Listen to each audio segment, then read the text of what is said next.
الحمد لله نحمده ونستعينه ونستغفره ونؤمن به ونتوكل عليه ونعوذ بالله من شرور أنفسنا ومن سيئات أعمالنا. من يهده الله فلا مضل له ومن يضلله فلا هادي له. ونشهد أن لا إله إلا الله وحده لا شريك له. ونشهد أن سيدنا ومولانا محمدا عبده ورسوله.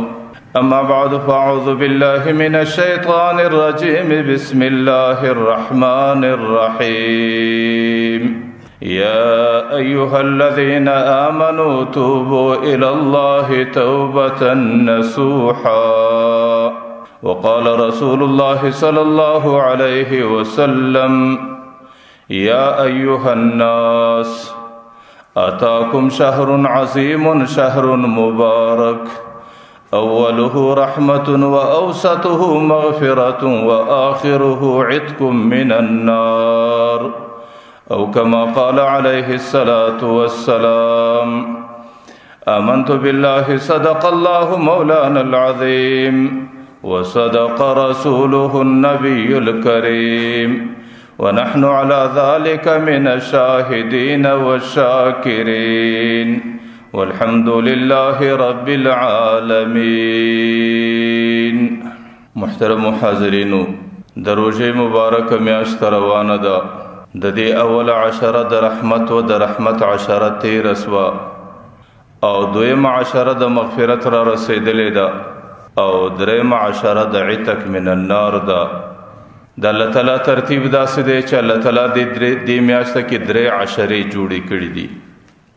اول عشره د رحمت معنا دا ده چې کوم انسانانو ته الله تعالی د ګناه څخه صفا زندگی ورکړې ده. حضرت مجدد الفسانی رحمه الله لیکلی دی دی امت کې داسې انسانان الله تیر کړي دي چې 40 کاله مسلسل کرام الکاتبین ته دومره موقع نسو فایده چې داغي پر ګناه باندې قلم کش کی. نو چې کوم چاته الله تعالی د ګناه څخه صافه زندگی ورکړي ده، نو داغي مبارک عشره اولنې عشره وا چې پر هغه باندې داسې رحمتونه راتلل چې د هغه رحمتو ادراک زما واست عقل او دماغ نسو کولای. اوس اول عشره چې تیر اسو، دویم عشره الله تعالی د چا د پاره جوړ کړي ده؟ د هغه انسانانو د پاره جوړ کړي ده چې هغه خطاکار ای ګناګار انسانانی، هغه په خپل عمل باندې، په خپل زندگی باندې، په خپل کړنه وړنه باندې خپل رب د ځان سره ناراضه کړي. نو دغه عشره د الله تعالی د هغه بندگانو سره د صلح او د روغ او د جوړ عشره ده چې د هر مازیګر پر وخت باندې، د هر فیشلمی پر وخت باندې، په هر سهار او په هر ماښام کې الله تعالی د بشمار انسانانو سره صلح کوي، د هغې زندگی د گناهونو څخه صفا کوي، د هغې مغفرت او بخښنه کوي. لیکن انسانانو کې بعض انسانان داسې چې هغې کم نصیب خپل ځان له جهنم، هغې کم نصیب د خپل بد عملی په خاطر خپل ځان د جهنم مستحق ګرځولی. نو الله تعالی په آخرنۍ عشره کې د روژه پر وخت بشمار انسانان د جهنم څخه آزادوي. اسی خو زه دا وایم چې دا ټوله میاشته مبارکه میاشته ده. حضرت ابو سعید الخدری رضی الله عنه د پیغمبر علیه الصلاۃ والسلام یو حدیث را نقل کړي چې کله د دې میاشتې اولنۍ شپه را ورسیږي، نو الله تعالی د اسمانو ټولې دروازې خلاص کړي.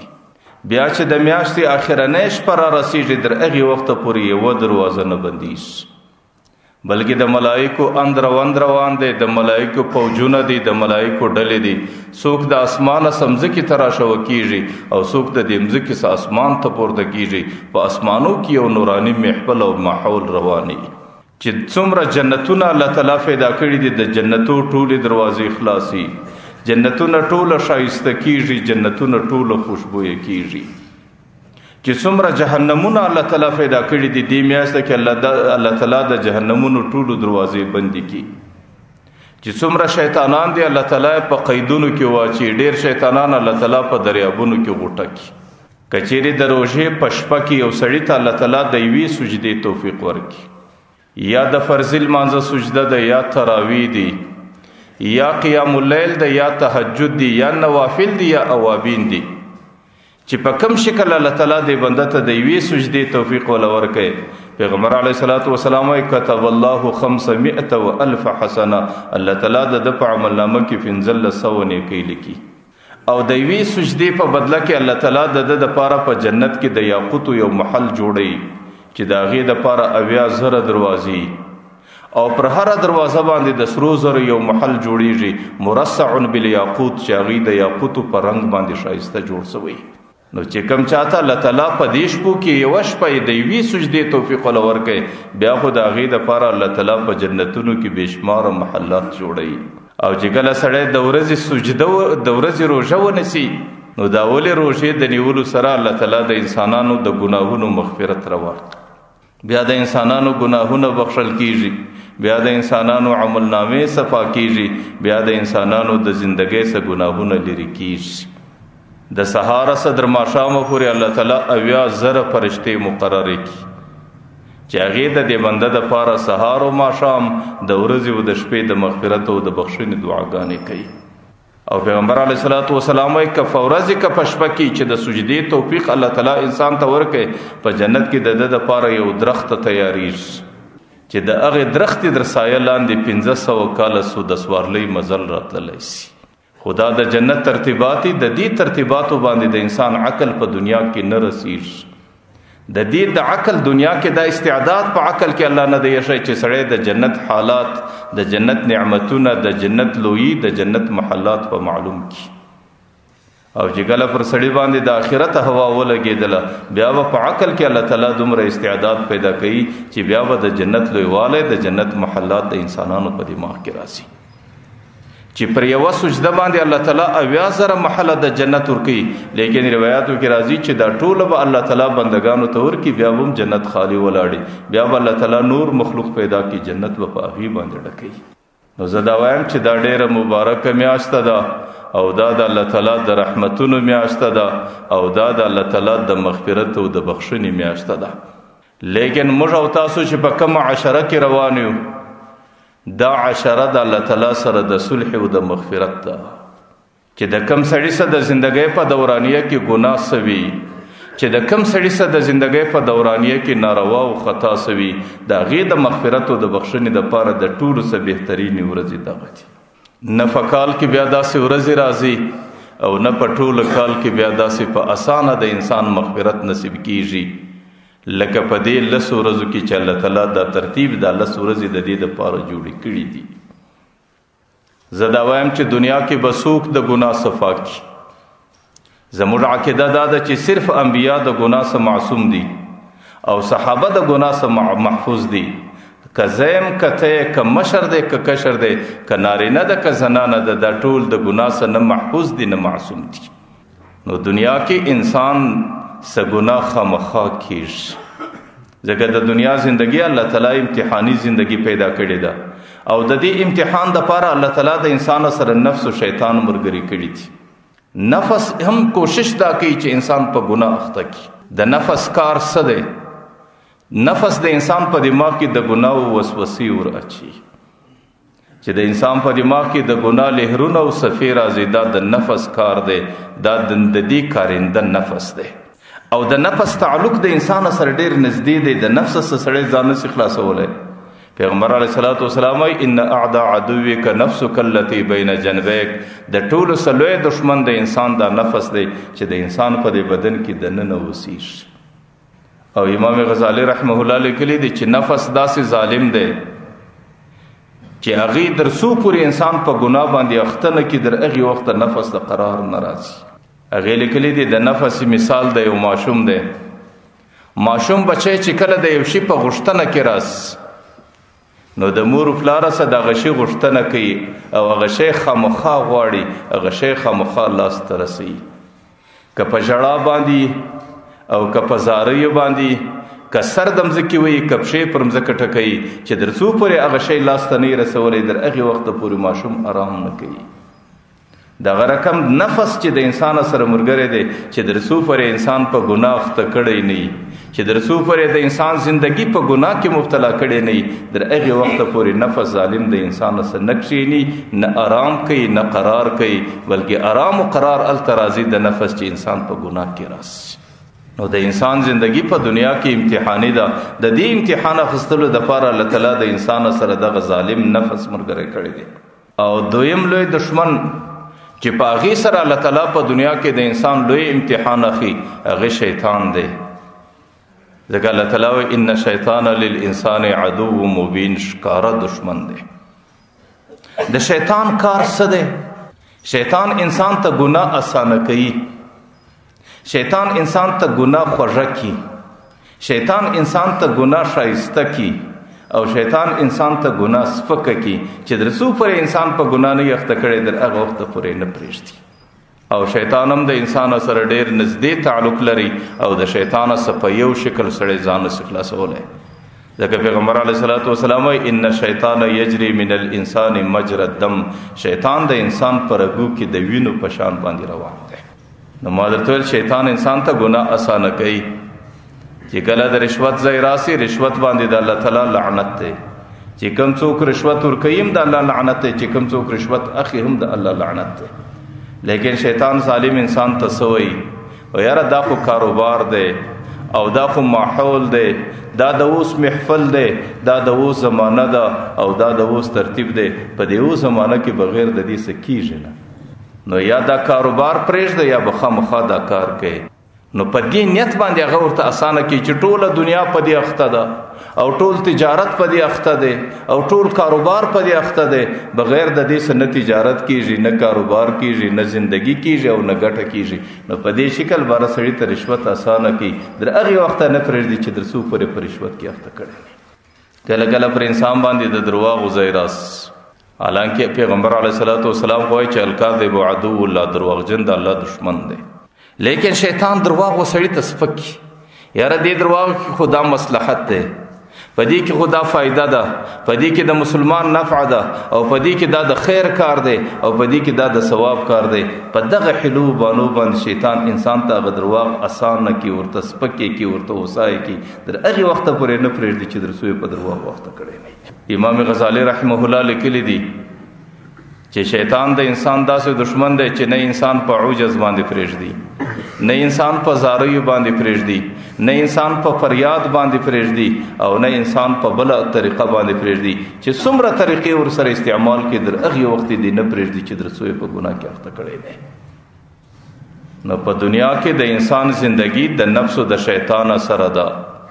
او د نفس او د شیطان په ذریعہ الله تعالی د انسان امتحان اخی او زما عقیده دا ده چې انسانیت اکثریت په دې امتحان کې ناکام وي یا د نفس په وجه یا د شیطان په وجه په ګناه اخته کیږي نو دنیا کې ګناه د انسان څخه خامخا کیږي ځکه پیغمبر علیه الصلاۃ والسلام وایي کل ابن آدم خطاء په دنیا کې د اولاد د آدم څخه خامخا خطا کیږي خطا د مبالغې څخه د ډیر خطا ځنې کیږي ډیر ګناه ځنې کیږي لیکن بهترین گناهګاران هغه انسانان دي چې هغه د خطا سورسته برته د خپل خطا مغفرت او بخښنه وغواړي چې الله زما سره پلانکې ګناه وسولا یا الله زما یو رسمیاشتې په پلانکې عمل کې تیر اسوي یا الله زما سره په یو رسمیاشتې کې دا خطا کېدله یا الله زما په یو رسمیاشتې کې په دې ګناه کې مبتلا را روانم در دې سره روان نو په دې ورځو کې چې پر هغه ګناه باندې سړی الله تعالی ته پښیمانه سي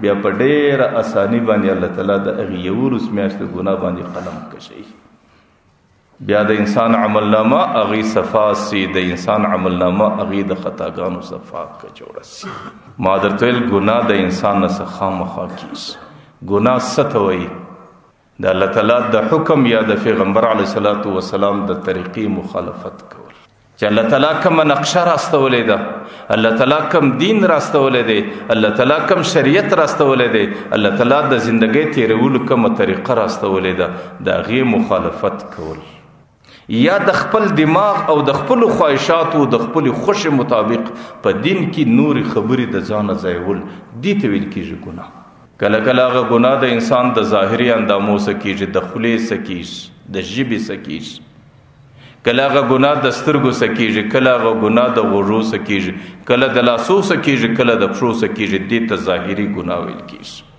او کله هغه ګناه د انسان د باطني اندامو څخه کېږي. د انسان په زړه کې حسد راس، د انسان په زړه کې بغض راس، د انسان په زړه کې عناد راس، د انسان په زړه کې د مسلمانانو سره نفرت راس، د انسان په زړه کې تکبر راسي، د انسان په زړه کې طمع راسي، د انسان په زړه کې نور خرابۍ راسي. دې ته بیا د انسان باطنی ګناه ویل کېږي. او الله تعالی انسانانو ته څه وایي؟ وذروا ظاهر الاسم وباطنا. ای خلکو ظاهري او باطنی ګناهونه به دواړه پرېږدئ. ان الذين يكسبون الاسم، چې کم خلک ګناهونه کوي، سيجزون ما كانوا يقترفون، د ګناه سزا به ډېر ژر دا سړی ویني. یا به په دنیا کې د ګناه سزا راځي پر انسان باندې، او یا به په آخرت کې، او د ګناه د دنیا سره سره به په آخرت کې هم سزا سړی تور کول کېږي.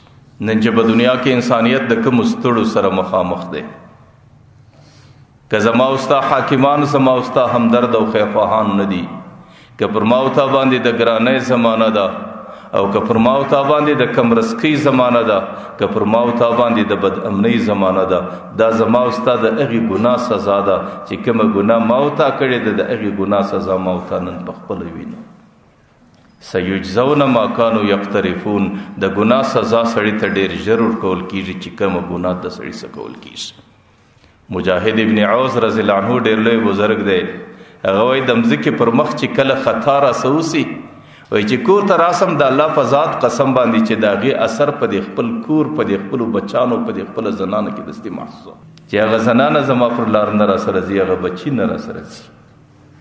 وایي چې ډېر ځله د مځکې پر مخ باندې د باندې ګناه راسوسي، چې کور ته راسم که نور نه وي، په الله قسم په دې خپله سوارلي کې له اثر محسوسوم، هغه سوارلي زما دومره ته متابعت نه کوي لکه مخکې چې کوی. نو د ګناه سزا الله تعالی انسان ته په دنیا کې خامخا ورکوي، او د ګناه سزا ډېره درنه او د ګناه سزا ډېره تکلیفجنه. ډېر ځله سړی بیا د هغې تاب نه لري، او ډېر ځله بیا سړی د هغې برداشت نه لري. نو د ګناه څخه د ځان خلاصولو دپاره بهترین عشره چې هغې دا 10 ورځې دي، او پیغمبر علیه الصلاة والسلام د هغې قول د الله تعالی قول دی. الله تعالی دا د مغفرت عشره بللې ده چې په دې میاشته کې، په دې 10 ورځو کې به سړی خپل رب ته متوجه کېږي، او د خپل رب سره به صلح کوي، او د خپل رب سره به د خپلو ګناهو مغفرت او مغفرت غواړي. انسان چې په دنیا کې ګناه کوي، د ګناه ابتدا ډېر اسانه وي. علماء لیکلي دي د ګناه ابتدا داسې لکه د عنکبوت جالې، د غیڼې جالې چې په دې چتو کې جوړه کړي. نو اول ډېر کمزوری، لیکن چې سړی ګناه نه پرېږدي، سړی د کله دا عقیده چې یو ځل به ګناه وکم، 2 ځله به وکم، 3 ځله به وکم، لیکن چې آخر د انسان په مزاج کې مضبوط اسوله، بیا داسې دی لکه د کشتۍ او د بحري جهاز لنګر. کشتۍ چې کله د دریاب غاړې له راسي، بیا یو غټ موږی ورته تړلی، بیا دا کشتۍ په یو رسۍ دغه موږي پورې تړي، هغه موږی د ټولو څه مضبوط شي، هغې بیا د مځکې څخه ډېر نه ژر نه خېږي، د مځکې څخه ډېر ژر نه ځایلېږي. نو د ګناه ابتدا چې سړی کوي، په ابتدا کې خو ډېره سپکوي او ډېره اسانه وي، او ډېره سړي ته د هغې ختمول ډېره وسایي، لیکن چې سړی کله عادت ونسي، بیا د هغې څخه ځان خلاصول سړي ته ډېر مشکل سي. د ګناه مثال داسې دی لکه د انسان په بدن کې ناسور که په بدن کې پاته وي، سړي ته تکلیف ورکوي، او د ناسور که سړی علاج نه کوي، ورځ په ورځ په بدن کې سره پیلاوي. نو ګناه هم داسې ده چې کله سړی په اخته سلو، نو په یو تکلیفي عمل باندې اخته سو، که د دې علاج په توبه او په مغفرت سره نه وکړي، دا د انسان په زندگی کې نور ځي، بیا د انسان زندگی د طاعات او د عباداتو سره وګرځي، بیا د انسان زړه د الله تعالی د محبت او د مینې سره کاټ کړي. ډېر ځله انسان په ډېره دوکه کې، عام طور علماء لیکلي دي د انسان څخه چې ګناه کېږي دا په 4 وجو کېږي. د هغې 4 وجو جواب الله تعالی قرآن کریم کې دستي ورکړی دی. کله کله سړی ګناه کوي، د هغې ګمان دا وي، د هغې عقیده دا وي چې پر دې ګناه باندې ما څوک نه ویني، زه په تنهایي کې یم، زه په خلوت کې یم، زه په داسې ځای کې یم چې د انسانانو د سترګو څخه نهام یم، نو ځکه دې ګناه باندې ما ته څوک سزا نه شي راکولی، ځکه زه پر دې ګناه باندې چا لیدلی نه یم. الله تعالی دا غي ډیر ښه جواب ورکي. الله تعالی ورته ان ربک لبالمرصاد، اے بنده چې د زندګۍ څومره ګناهونه کوي ستا رب وتا ته په کمین کې ناست دی. مرصاد عربي لفظ دی، مرصاد په قرآني لفظ دی. مرصاد دی ته ویل کېږي د سارا خلک چې کله ښکار ته کښیني، چې کله ښکار د اخوا سره روانې دی پر دې ښکار باندې نشان برابروي چې اخري ماشه پر راکښې کاږي. په دې وخت کې دی د ښکار ته دومره متوجه دی چې د سترګو د رپ وهلو موکله نه پیدا کوي. دغه د متوجه کیفیت ته په قرآن کې مرصاد وایي، په عربي کې مرصاد ورته وایي. د بنده ستا د ورځې و حالاتو ته، ستا د شپې و حالاتو ته، ستا د سهار و د ماښام و حالاتو ته الله تعالی په دغه شکل باندې منتظر دی او ستا نگرانی په دغه شکل کې او په دغه شکل ماته متوجه دی. نو بیا به ته څنګه وایې چې ما ګناه وکړه پر ګناه باندې زه چا نه ولیدلم؟ بیا به ته څنګه وایې چې ما ګناه وکړه پر ګناه به ما څوک نه ملامتوي، ځکه د چا در نظر لاندې نه یم راغلی. که د هیچ چا در نظر لاندې نه راغلی، د رب در نظر لاندې راغلی. کله کله ګناه سړی کوي په دې خاطر چې په ما باندې څوک نه دی خبر. زه چې د ګناه خبرې کوم هغه پر ټلیفون باندې دي، زه چې د ګناه خبرې کوم هغه پر خط باندې دي، زه چې د ګناه کم کار کوم هغه د سترګو په اشاره باندې دی، او زه چې د ګناه کم کار کوم هغه د زړه په وسوسه باندې دی. ځکه په ما باندې څوک خبر نه دی، نو ما ته به څنګه سزا راکړي؟ الله تعالی د دې جواب ورکړي وهو يعلم خائنة الاعين وما تخفي الصدور.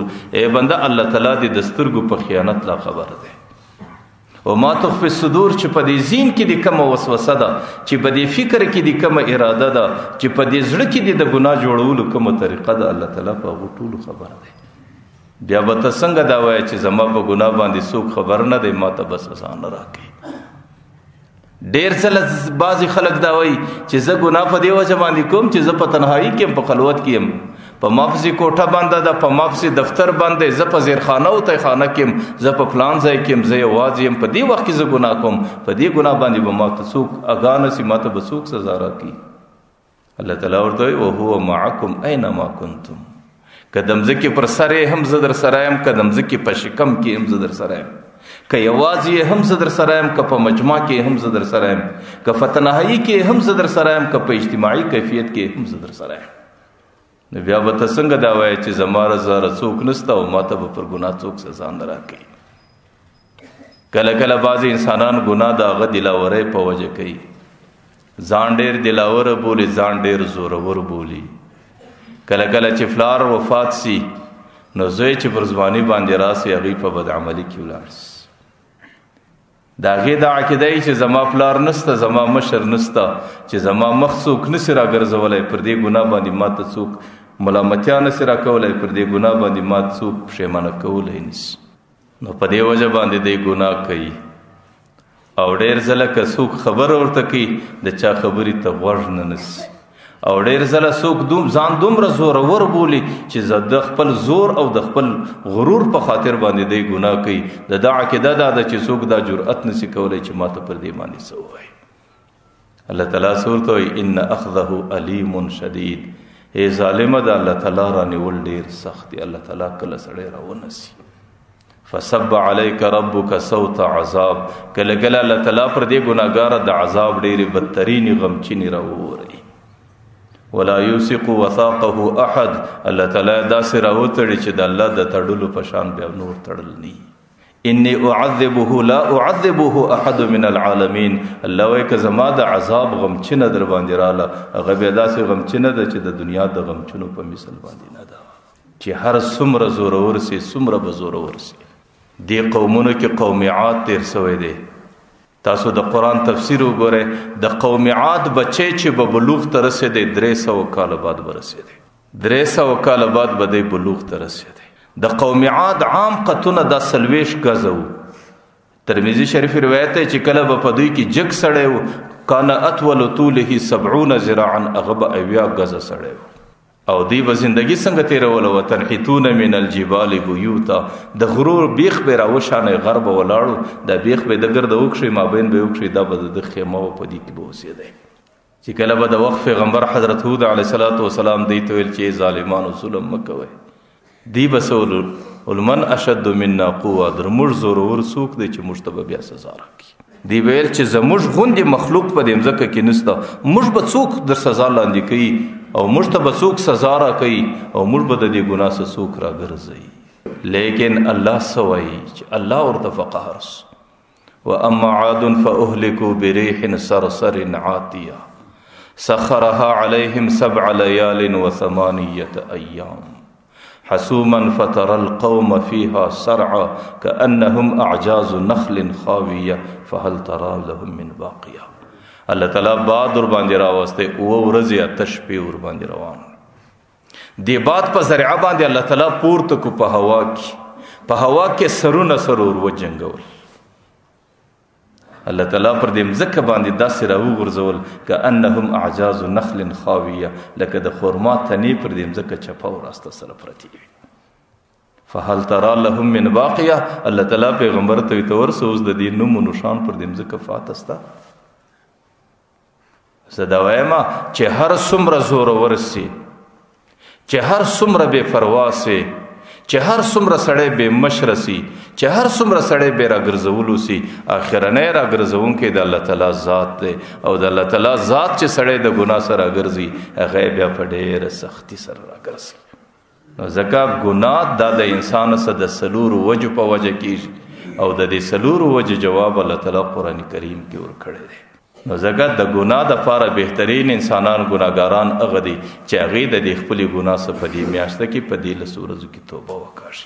حضرت آدم علیه السلام د پیغمبر علیه السلام روایت راځي چې پیغمبر علیه السلام چې انسانیت هر څومره ګناګار سي لیکن د الله تعالی د انسانیت سره ډېر محبت ومني. الله تعالی د دې ګناګارانو د محبت په خاطر باندې د دې ګناګارانو سره د صلح په خاطر الله تعالی دغه لس ورځې ایږدي. الله تعالی سوی یا ابن آدم انی لک محب، ای بنده زما ستا سره ډېر محبت دی. فبحق لی علیک کن لی محبا، زما حق در باندې دا دی زما سره محبت روان کا. ما ته ډېر محبوب او ما ته ډېر ګران او زما ستا سره ډېر محبت دی او زما د دې محبت حق دا دی تم زما سره محبت روان کا، زما محبوب شو.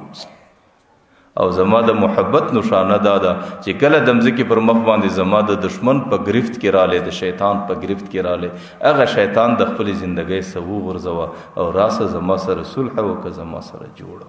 چې هر څومره لوی مجرم دی، چې هر څومره لوی خطاکار دی، الله تعالی په دې ورځو کې په ډېره اسانه معافوي. الله تعالی سوی یا ابن آدم انک ما دعوتنی ورجوتنی، ای بنده چې کله تا ماته د بخښنې امید وساتې، غفرت لك على ما كان فيك، چې څومره ګناه دي دغه ټوله در بخښم. یا ابن آدم لو بلغت ذنوبك عنان السما، که دا ستا ګناه در اسمانه ورسیږي، پر دې مځکه سره اجدي در اسمانه، ثم استغفرتني، په دې ورځو کې زما څخه بخښنه وغواړې، غفرتک زه دې بخښمه ولا ابالي، پر ما څه باک نشته. یا ابن آدم لو اتیت بقراب الارض خطايایا، که ستا ګناه دومره زیاته سي چې پر دې ټوله مځکې سره وغواړې، د مځکې ټوله کره ستا د ګناه ډکه سي، لاتیت بقرابها مغفرة، زه به د غومره بخښنه راوړم، ځکه ستا ګناه محدوده ده، زما بخښنه غیر محدوده ده. ستا چې هر څومره ګناهي د هغې مثال داسې دی لکه د دریابه څه چې یو مرغۍ یو څاڅکی په مشوکه کې پورته کړي، د هغې مشوکې په څاڅکي باندې دریاب کې څه کمی نه راځي، ستا په دې ګناه باندې زما په بخښنه او زما په رحمت کې څه کمی نه راځي. نو ځکه دا ډېرې د رحمت ورځې دي او دا ډېرې د مغفرت او د بخښنې ورځې دي. نیکبخته انسانان هغه دي چې الله تعالی په دې ورځو کې د هغې بخښنه او مغفرت په نصیب کوي. الله تعالی څومره مجرمان معافوي، په څومره اسانه معافوي.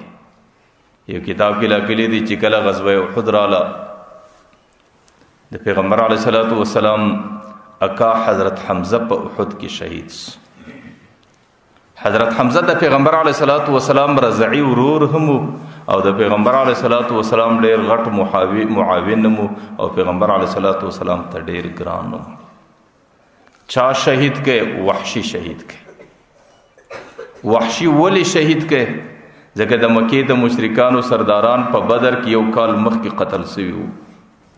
د هغې د خاندان یو زنانه و هنده، د هغې یو غلام وحشي، هغې ته ډېر غټ انعامونه او پیشکشونه کړي وو.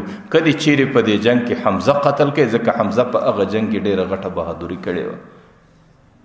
نو بیا به ستا سره زه دا کوم دا به کوم دا کوم. حضرت حمزه رضی الله عنه په خپل وخت کې د دواړو لاسو د تورو ماهر و. هغې په چپه وراسته لاس دواړو تورې چلولی سوې، د هغې مخ له څوک راتللی نه سو. وحشي چونکې په حبشه کې زندگی تیره کړې وه او د حبشې یو فن و، د لرې څه یو څوک په برچه باندې ویشتل. نو حبشي یو ډبرې ته ورته کښېناستی، حضرت حمزه رضی الله عنه چې کله په میدان جنگ کې راتلی نو د لرې ځای څه په وویشتی، په برچه باندې وویشتی. حضرت حمزه رضی الله عنه چې کله رایله سلو نو هغه زنانه چې هنده وه د خپلو مشرانو د هغې هغه بغض و عناد اخیستې وله او دا راله وحشي راله په دې نس کې چاړه ورووله. د حضرت حمزه رضی الله عنه د بدن ټول اندامونه یې راوږ شو، هغې په دې خوله باندې زبېښل، په دې خولو باندې خوړل او د حضرت حمزه رضی الله عنه غوږونه او فضه او د بدن ټول اندامونه ټوکړې ټوکړې سو. پیغمبر علیه الصلاة والسلام چې کله د احد په میدان کې خپل اکا حضرت حمزه ته ودرېدی، پیغمبر علیه الصلاة والسلام د احد په میدان کې ډېر وژړل. تاسو د سیرت کتابونو وګورئ، په یو کتاب کې هم د پیغمبر علیه السلام ژړا په سګلیو نه ده ثابته سوې، لیکن د احد په میدان کې د پیغمبر علیه السلام سګلۍ اورېدل کېدلې. حضرت حمزه د حضرت علي رضی الله عنه هم اکاو، حضرت علي ورسره په ژړا سو. د احد په میدان کې چې څومره صحابه او د هغې ټولو د ژړا اوازونه پورته کېدل. پیغمبر علیه الصلاة والسلام په حمزه باندې دومره زړه درد کاوی، اویا واره د احد په میدان کې پر حمزه د جنازې لمونځ وکړ. آخر یې د ځانه سره قسم واخیستی، ورته زما اکا زما دې د الله په ذات قسمي چې ستا سره څه سوي دي د اویا کسانو سره به دغسې کوم. لیکن د پیغمبر پر قسم باندې دستی حضرت جبرائیل علیه السلام د عرش سره راغلی، الله را واستوی، ورته پیغمبره و ان عاقبتم فعاقبوا بمثل ما عوقبتم به. ای پیغمبره چې څه در سره سوي دي د یو سړي سره دغسې کولی سي، د اویا قسم به نه اخلي. و ان صبرتم لهو خیر للصابرین، که چیرې پر دې باندې ته صبر وکړې، صبر ستا دپاره ډېر خیر دی.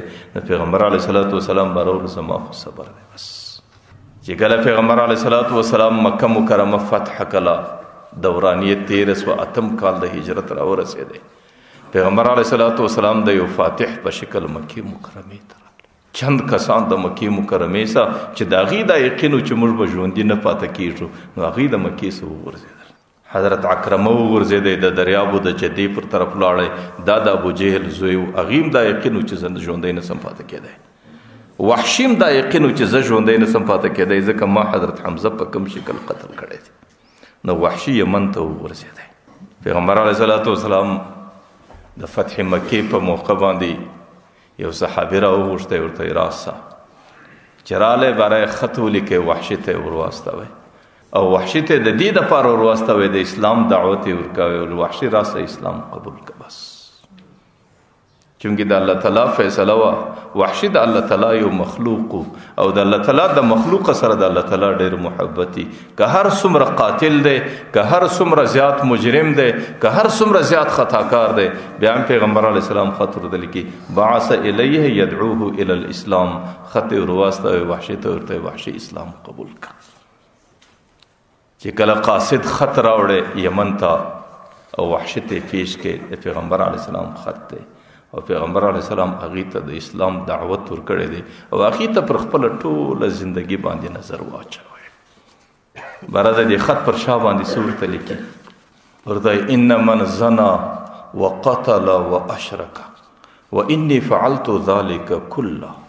ای پیغمبره چې کوم څوک زناکاری، چې کوم څوک مشرکی، چې کوم څوک قاتلی، ستاسو په آسمانی کتاب کې د هغې متعلق دا لیکلي دي چې یلقى اثاما یضاعف له العذاب، چې کوم څوک د دې ګناو سره یو ځای سي الله به دوچنده سزا ورکوي. و انی فعلت ذلک کله، ما خو دا ټولې کړي دي، زما ټوله زندگی په زناو کې تیره سوې ده، زه په ټوله زندگی کې مشرک پاته سویم او ما په انسانانو کې د حضرت حمزه غوندې انسان قتل کړی دی او په دومره بې دردي باندې مې قتل کړی دی. ورته فکیف تدعوننی الی الاسلام، ما اسلام ته څنګه رابولې؟ ورته پیغمبره ته ما ته د اسلام دعوت څنګه راکې؟ د خط پر شاید دا جواب ورته ولیکي، قاصد ته پلاس ورکړي چې ستاسو پیغمبر ته دا ورسو. چې کله قاصد خط مدینې ته را رساوي، الله تعالی په هر څه باندې عالم دی. د خط را رسېدو څخه مخکې حضرت جبرائیل د عرش سره ورسي. پیغمبر علیه السلام چې خط ولیکه وکاته، حضرت جبرائیل جواب ورته دا ورته ولیکه الا من تاب وآمن وعمل عملا صالحا. ورته چې کوم څوک توبه وکړي، چې څوک ایمان راوړي او چې څوک نیک عمله زندگی تیره کړي، الله تعالی هغه ټولو ته مغفرت کوي. بس نو ته ایمان راوړه، پر دې عمل باندې توبه وکړه او زندگی په نیک عملي کې تیره کړه، د الله تعالی د طرفه مغفرت او بخښنه ده. پیغمبر علیه السلام د حضرت جبرائیل په فرموده باندې هغه خط باندې برته جواب ولیکه، بیا وحشت ته ورواسته. وحشت چې خط را ورسېده، چې کله وکته پر هغې دا شرط لیکلی دی الا من تاب. براوی ټیک د توبه خو به وکړم، د ټولې زندګۍ د ګناهونو سمې توبه ده. و آمن ایمان به راوړم، لا اله الا الله کلمه به ووایم. لیکن په دې کې دریم شرط دا لیکلی دی وعمل عملا صالحا، چې بیا به سړی بد عملي نه کوي. برای پر دې خط ولیکل وای هذا شرط شدید لعلی لا اقدر علیه. ای الله دا دې ډېر، ای پیغمبر دا دې ډېر سخت شرط لګولی دی، دا زما د وس خبره نه ده. زه اسلام راوړلو ته تیار نه یم، ځکه په اسلام کې دا شرط دی چې سړی به نیک عمله وي او زه نیک عمله زندګي نه سم تېرولی. زما څه بد عملي کېږي، نو په دې وجه زه اسلام راوړلو ته تیار نه یم. پر خط یې برته جواب ولیکئ، پیغمبر ته راواستوئ. تاسو ګورئ، یو مجرم دی، یو خطاکار دی، یو قاتل انسان دی، هغې د خپل اسلام راوړلو په خاطر باندې هغې نخرې کوي. الله تعالی د هغې ناز او نخرې برداشت کوي. چې کله خط دوباره را رسیږي پیغمبر علیه السلام ته، د پیغمبر د خط د لیدلو څخه مخکې الله حضرت جبرائیل بیا د عرش سره هستي. چې پیغمبر علیه السلام خط ولیکئ، پر هغه دا لیکلی دی لعلی لا اقدر علیه. دا شرط ډېر سخت دی د عمل صالح، پر دې به شاید زه قدرت نه کم پیدا. پیغمبر علیه السلام ته حضرت جبرائیل علیه السلام ورته په جواب کې دا ورته ولیک ان الله لا یغفر ان یشرک بی ویغفر ما دون ذلک لمن یشاء. الله تعالی د عمل صالح قیدم ځینو وغورځوئ، بس دا پرېږده. الله تعالی مشرک ته معافي نه کوي، شرک پرېږده، بس د الله واحد ومنه. ویغفر ما دون ذلک، د دې څه وروسته که ګناهګار یې هم الله درته بخښي. بس ان الله لا یغفر ان یشرک بی ویغفر ما دون ذلک لمن یشاء. پیغمبر علیه السلام بیا پر خط باندې جواب ولیک چې وحشي صرف شرک پرېږده، بس عمل صالح نه دی ضروري، صرف اسلام لراس. خط چې کله وحشي ته راورسېدی، وحشي چې وکاته ان الله لا یغفر ان یشرک بی، الله مشرک نه بخشي. ویغفر ما دون ذلک، بلکه هر ګناهګاری الله یې بخشي. لیکن په آخر کې دا لیکلی دی لمن یشاء، چې د الله خوښه سي. وحشي دستی پر خط باندې ولیکل وای ارانی بعد فی شبهه، زه در اوسه لا په شک کې یم، زه په دې شکل اسلام ته نه تیارېږم. ولی لا ادري ایغفر لی ام لا، ما ته اوس هم نه معلومیږي چې زما بخښنه به د الله خوښه وي که به نه وي خوښه. په دې خو د الله خوښه لیکلې ده ویغفر ما دون ذلک لمن یشاء، چې د الله خوښه وي الله هغه بخښي. نو ما ته نه معلومیږي چې زما بخښنه به د الله خوښه وي که به نه وي. نو چې کله دغه تورې نه وي غورځېدلی دراسه ته زه اسلام نه راوړم. بیا خط راواستوئ چې د دې تورې په خاطر باندې زه اسلام راوړلو ته تیار نه یم.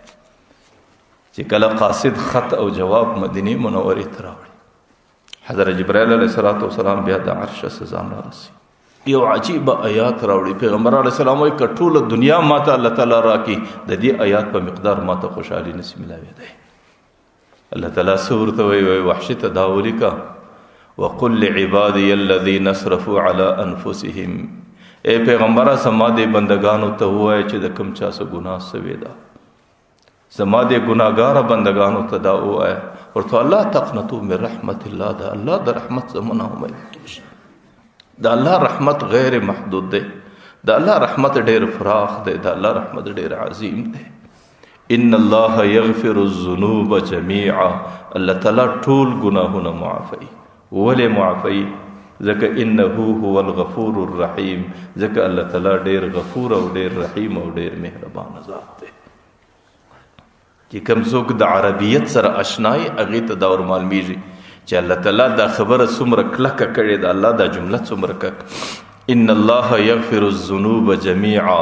اسمیت د جملې د جمله اسمیه په عربیت کې د تاکید د فر راځي چې الله تعالی خامخا معافی. الذنوب باندې الف لام د استغراق د پاره دی. الله ټولي ګناهونه معافی. د دې په اخر کې الله جميعا لیکل دی. جميعا د تاکید د پاره دی. الله یقیني معافی. او د دې سورست الله علت ور سره مرګره کړی دی. ولې معافی؟ ځکه انه هو الغفور الرحیم. ځکه الله تعالی ډیر مهربان دی. او د کوم حکم سره چې علت ذکر سي په عربیت کې هغه حکم بیا ډیر مضبوط دی. چې کله وحشی ته دا خط پیغمبر علیه الصلاۃ والسلام وی ما احب ان لی الدنيا كلها بهذه الايه. کچیر الله تعالی ماته د ټوله دنیا د دې آیات په عوض کې را کړی وی ماته دومره محبوب نه ولکن چې الله ماته د آیات راکړي چې زما د امت مجرمان الله تعالی د رحمت څخه نه امید کیږي او الله تعالی به زما د امت مجرمانو ته ټوله ګناهونه معافي. چې کله وحشی له خطر علی نو باره چې وی کاته برول نعم هذا نعم هذا. دا ډیر ښه جواب دی. دا د الله ډیر ښه فیصله ده او دا د پیغمبر ډیر ښه رسالت دی او دا د پیغمبر ډیر ښه استاذ او ډیر ښه دعوت او ډیر ښه طریقه ده. فجاء واسلم. د یمن سره له مدینه منورې ته پیغمبر مدینه ته رسیدلی په مدینه کې اسلام راوړی. پیغمبر علیه الصلاۃ والسلام چې کله د اسلام راوړی دا فیصله سی وسوله. یو صحابي د پیغمبر علیه السلام څخه پوښتنه کوي اهذا له ام لعامه المسلمین. ایا دغه فیصله چې الله تعالی د ټولو مجرمانو ګناهونه معافی ایا دا صرف د وحشی د پاره ده دا فیصله که د عام مسلمانانو د پاره ده؟ پیغمبر علیه الصلاۃ والسلام ورته بل لعامه المسلمین جميعا. د ټولو مسلمانانو په باره کې د الله دا فیصله ده چې هر څومره ګناه وسی، چې هر څومره خطا وسی، چې هر څومره نافرمانی وسی، چې هر څومره د الله ناراضگی د سړي په مناسب سی، لا تقنطوا من رحمت الله. د الله د رحمت څخه سړي نه امید کیږي ځکه الله تعالی ډیر مغفرت والا ذات دی. الله ډیر بخښونکی ذات دی. الله ډیر غفور ذات دی. الله ډیر رحیم ذات دی. الله ډیر مهربان ذات دی. یو مور خپل بچي هغه په تکلیف کې لیدل او په جهنم او په اور کې سوځل نه غواړي. زما د الله قسمی چې د الله تعالی د انسانیت سره څومره محبت دی که د زرو مند محبت سره یو ځای سي د الله تعالی د محبت لسمې حصې ته نه رسیږي بیا به الله تعالی د انسانیت څنګه جهنم ته اچي. ځکه الله تعالی د دې انسانیت د مغفرت ډېرې لارې جوړې کړي دي او ډېرې اسانې طریقې الله تعالی ورته انتخاب کړي دي او د مغفرت لپاره ډېرې لنډې طریقې جوړې کړي دي. په هغه طریقو کې یوه طریقه دغه 10 ورځې دي چې په دې 10 ورځې کې سړی په دې زړه کې پر خپله ګناه باندې پښیمانه سو الله تعالی هغه ګناه د عمل نامې څخه ختم کړه او د عمل نامې څخه میټاو کړه. ځکه دا 10 ورځې د مغفرت ورځې دي او دا د بخښنې ورځې دي چې الله تعالی د حضرت وحشي غوندې قاتل لا معاف کړي. نه بیا به عام انسانان چې په عامو ګناهونو کې راسي الله تعالی به د هغې مغفرت او معافي څنګه نه کړي. پیغمبر علیه الصلاۃ والسلام ته چې حضرت وحشي راغلی د پیغمبر علیه الصلاۃ والسلام دا یوه خبره ورته کوله او زما و مخ ته به نه درېږي زه چې پر کوم ځای ناست یم زما په سترګو کې به نه رالوېږي ځکه زه چې تا ته ګورم ما ته خپل اکا حضرت حمزه سترګو ته جګ ودرېږي. نو ته چې زما په مجلس کې کښېنې پر یو طرف بل طرف په کښېنې ما ته به مخامخ لږ د دې خبرې څه د حضرت وحشي ته لږ شرمندګي وه. تاسو لیدلی پلار چې کله زوی د پلار نافرمانه سي او د پلاره څه ناراضه سي او څه زمانه بعد راسي بیا زوی د پلاره سره صلح وکړي نو د نور انسانانو ته دا زوی د دې نور انسانانو په مخ کې لږ شرمنده چې دا خو هغه زوی دی چې پلار یې ازار کوي د پلار ازاري دی او بیا رالی پلار یې راضي کوي د ځانه سه نو هغه بنده ته لږ شرمندګي لیکن د پلار مینه دا رقم ده د پلار محبت دا رقم دی چې هغه بچی د دې ټولو انسانانو په مخ کې په ښکاره داسې ونازوي چې هغه شرمندګي د زندګۍ څخه ختمه سي. نو حضرت وحشي ته به د دې څه لږ شرمندګي و الله تعالی هغه شرمندګي هم ختموي. چې کله د حضرت ابوبکر په دور کې راغلی نو دې وخت کې مسیلمه ابن الکذاب د نبوت دعوه وکړه او دا په دې وخت کې د ټولو څه لوی مجرم او د بنو حنیفه قبیلې سردار ولو او دا ویل چې زه د خپلې قبیلې نبی یم. در دې وخته پورې چا د نبوت دعوه نه وکړې. د حضرت ابوبکر رضی الله عنه په وخت کې د هغې سره جهاد اوس او مسیلمه خاص الله تعالی د حضرت وحشي په لاس باندې قتل کړ. لکه په کفر کې حضرت حمزه د حضرت وحشي په لاس باندې شهید سو، او په حالت د اسلام کې بیا هغه لوی کافر چې مسیلمه او هغه د وحشي په لاس باندې قتل سو او ختم سو. بیا به د په ډېره ښکاره باندې دا دعوه کوله خلکو زه هغه سړی یم قتلتو فی الشرک قتلتو فی الکفر خیر الناس. په حالت د کفر کې مې په ټوله انسانیت کې بهترین انسان قتل کړي چې حمزه و. وقتلتو فی الاسلام شر الناس. په اسلام کې بیا د ټولو څخه بهترین انسان قتل کړي چې مسیلمه و. نو بیا به د بطور فخر د اعلان کوي او بیا به هغه شرم او هغه خبره چې د په زړه کې به کومه اندېښنه وه هغې ټوله الله تعالی ځینې ختم کړه. نو زه دا وایم چې د انسان څخه ګناه خامخا کیږي او د دې ګناه د مغفرت دپاره دغه بهترینې ورځې دي. الله تعالی ډېر مهربانه ذات دی. د الله تعالی رحمت ډېر وسع دی. د الله تعالی رحمت ډېر فراخ دی. او دی ورځو کې الله تعالی د دې بنده د صلح په انتظار دی. دی انسانیت الله تعالی د صلح په انتظار ناست دی چې زما بندگانو کې زما سره څوک صلح کوي. او د بنده په صلح باندې الله تعالی دومره خوشحاله کیږي چې بیا د هغې خوشحالي ملایکې محسوسوي او ملایکې په دې اسمانو کې څراغان بل کړي. و اصلح العبد مع مولاه. نن بچي د خپل رب سره، نن بنده د خپل خدای سره صلح وکړه، د هغې په خوشحالي کې بیا ملایکې څراغان بلوي. او صلح صدا پر خپل ګناه باندې الله تعالی تفرمانی کول. چې کله د مځکې پر مخ باندې انسانان ګناه کوي نو دریاب چې د هغې ګناه ویني، د پیغمبر علیه السلام حدیث دی دریاب هر سهار د الله صدا غواړي. وما من یوم الا والبحر یستأذنه ان یغرقه ابن آدم. الله تعالی دریاب یا الله ته ماته اجازه راکړه چې زه غرق کړم دا ګناهګار. چې کله د مځکې پر مخ باندې بنده ګناه کوي د مځکه هره ورځ اجازه غواړي. وما من یوم الا والارض ان یستأذنه ان یخسف بابن آدم. مځکه وایي الله تعالی ماته اجازه راکړه چې زه خسب کم په ځان یې نه باسم. الله تعالی څه ورته وایي؟ ورته وایي ان کان عبدکم فشانکم به. مځکو دریابو ته الله وایي که دا ستاسو بنده دی تی پوهېږئ دی پوهېږي. و ان کان عبدی فشانی بی. که زما بنده دی ما او دی سره پرېږدئ. ورته وایي ان اتانی لیلا قبلته. که د شپې پښیمانه سو پر خپل عمل باندې هم زما قبول دی.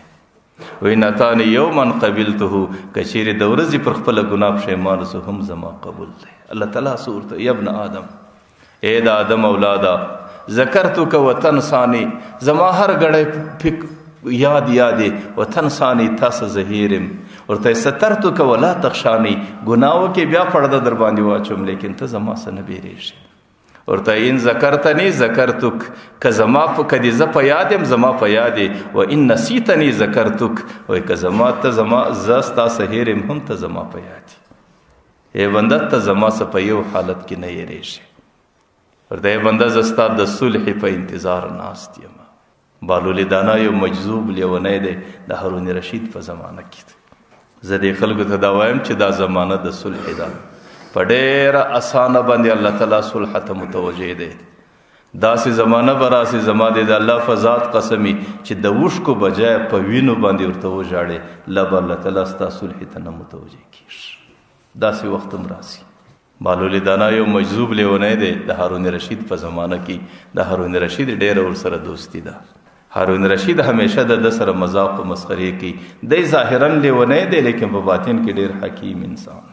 یو ورځ هارون رشید پر خپل سوارلي باندې راووتی. بالولي دانا به په ځنګلو په ساراو په ایدرو کې ګرځېدی. لیونی و کچکول به ورسره و کله وږی کله تږی کله څه پیدا کړي کله نه پیدا کړي. بالولي دانا پر خپل سوارلي باندې رالی چې رالی هارون رشید پر خپل سوارلي باندې رالی. بالولي دانا په بازار کې ناست په لار کې ناست. د هارون رشید بادشاه سوارلي ودرېدله.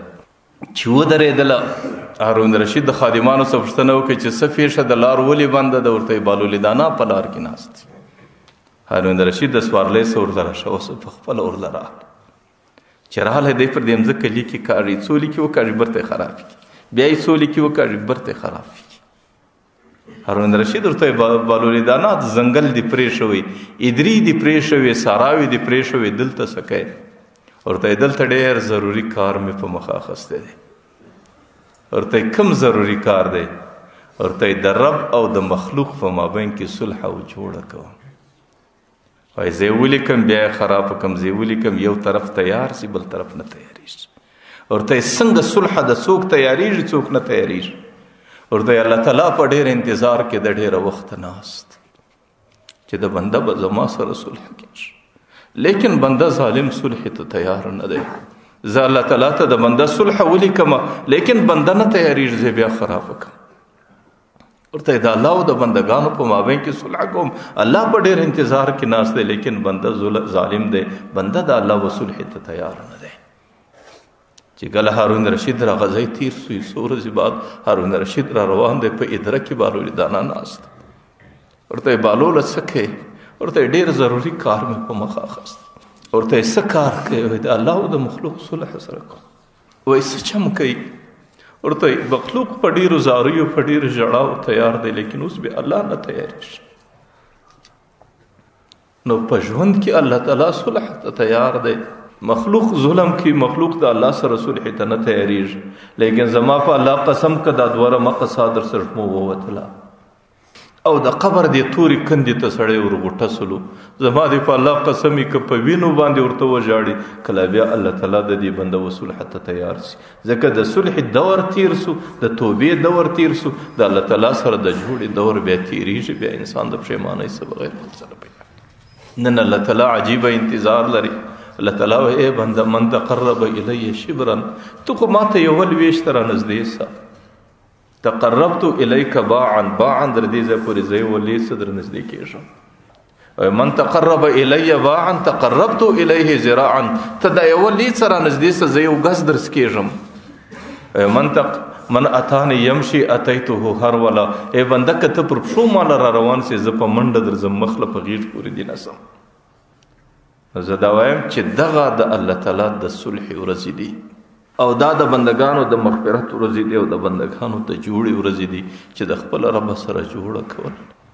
زما دې په الله قسم کوي زه د ګناه صفا کیم یا تاسو د ګناه صفا کیاست.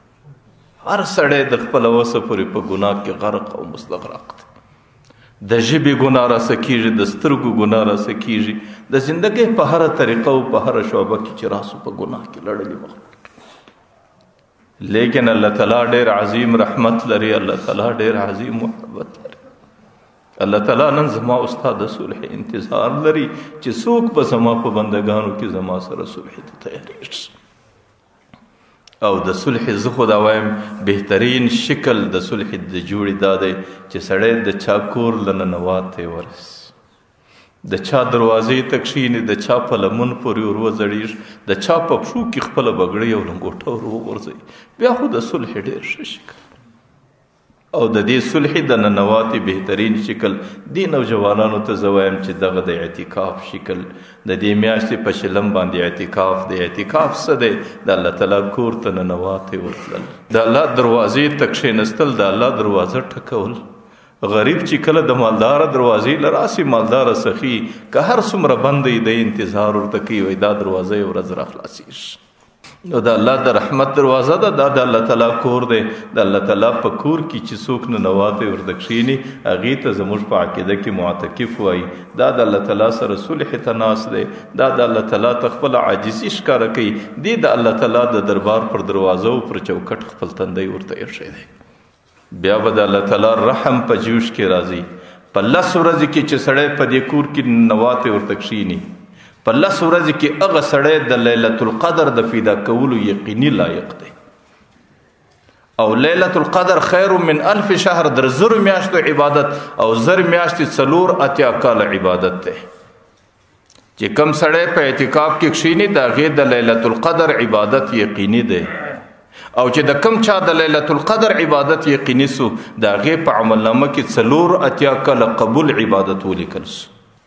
او په 4 کاله کې د ماشوموالي زمانه هم راله، د شپې د خوب زمانه هم راله، د ورځې د سهار زمانه هم راله، د شپې او د ورځې د سهار او د ماښام چې څومره زندگی پر د تېره سوه، په دې امت کې 4 کاله ته ډېر کم خلک رسیږي. دا ټوله ورځې او شپې، دا ټوله سهارونه او ماښامونه الله تعالی په عبادت کې ولیکل. چې چې د قیامت میدان له دی راسي دا رقم دی لکه دی چې د پیدایشه صدر مرګ پورې د ټوله زندگی دی پر لمانځه ولاړ دی. دا ټوله زندگی د په خوله باندې روژه ده. پیغمبر علیه الصلاۃ والسلام حدیث دی چې کم څوک په اعتکاف کې کښېناسته یو خو الله تعالی د هغې د سترګو د غوږو د ټولو اندامو د ګناهونو څخه حفاظت وکړي او لوی عمل دا دی چې په دې ورځو کې سړی د ګناه څخه محفوظه سي او د ګناه څخه هغه څوک محفوظه دی چې هغې په مسجد کې ناست دی. او دویم چې د مځکې پر مخ څومره عبادتونه کیدی سي د هغو ټولو عبادتونو ثواب دله را روان دی. زه خو دا وایم نن ډېر خلک د عمرې کې د الله پر بیت الله باندې طواف کوي، څوک په بیت الله کې اعتکاف کوي، څوک د پیغمبر علیه السلام د روضې سلامونه کوي. لیکن بعضې خلک د خپل مسکنتو د غربت په خاطر باندې د لې فاته دي، هغه تللی نسي. د الله د رحمه څخه دا لیرې ده چې الله تعالی د غربت و مسکنت په خاطر څوک د حج و د عمرې څخه محرومه کړي. حضرت حسین ابن علی رضی الله عنه د پیغمبر حدیث را نقل کړي من اعتکف فی عشر اواخر من الرمضان چې کم سړي د روژې په آخر کې اعتکاف وکړي کان کحجتین و عمرتین لکه 2 واره چې حج وکړي 2 واره چې عمره وکړه. هغه عمرې چې د وکړې د هغې دا ګارنټي نه ده چې خامخا قبوله ده. هغه حج چې د هغه سره سیر و ارس ورسره دی د هغې دا نه ده ګارنټي چې دا قبوله ده که نه ده قبوله. لیکن یو معتکف چې دلته کښېناستی د هغې د 2 قبولو حجونو او د 2 قبولو عمرو ثواب په عملنامه کې د لې ولیکل سو.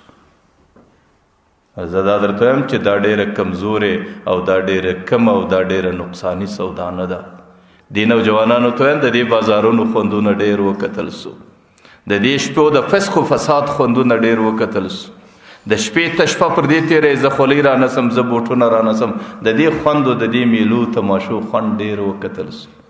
تاسو راسئ د دې مسجد خوند هم وګورئ چې دې مسجد کې د لیلة القدر شپه او سړی پر مسله باندې ناست دي او نری اوښکې د الله او حضور ته تویېږي.